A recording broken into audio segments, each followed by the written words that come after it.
In this series of videos, I am going to show some visual representations of fractions and explain how you can use visual representations to perform the basic operations of math. In multiplication, you don't need to find a common denominator first because you're already doing that when you multiply them.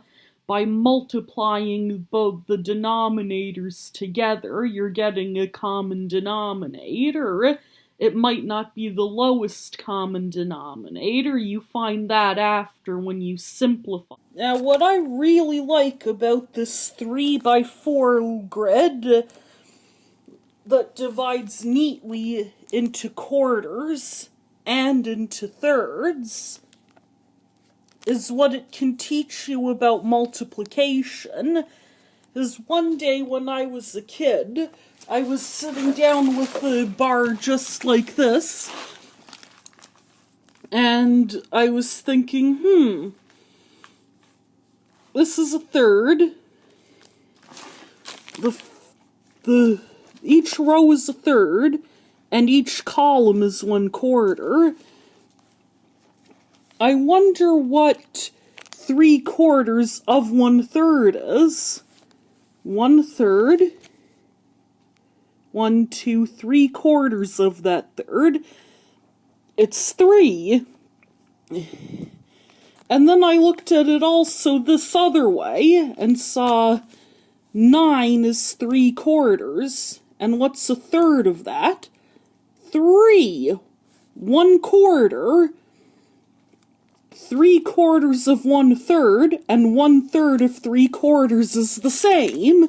At the time, this was a major revelation to me. 3/4 of a third is the same as a third of 3/4.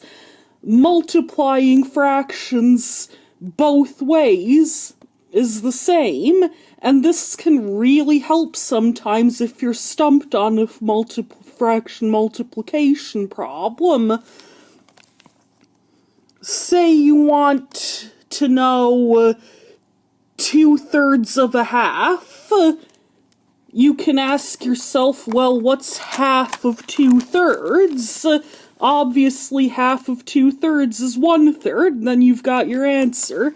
And we can prove it visually, too. This is a half. This is 2/3 of a half. 2/3 times a half is 1/3. And we also could have proven it the other way. We could have gone here. This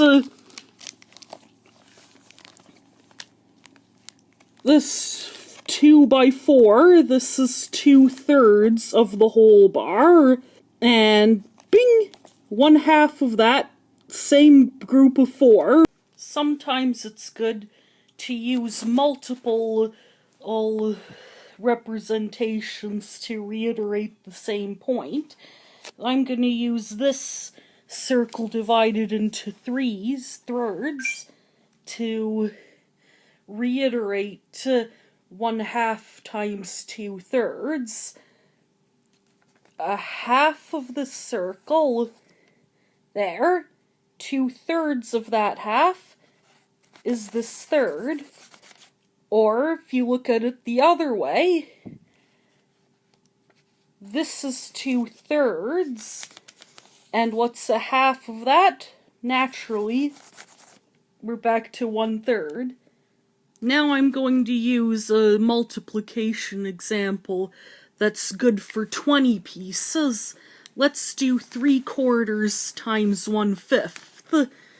If we do 1/5 first, we have to ask ourselves, what's a fifth of 20? That's 4 pieces.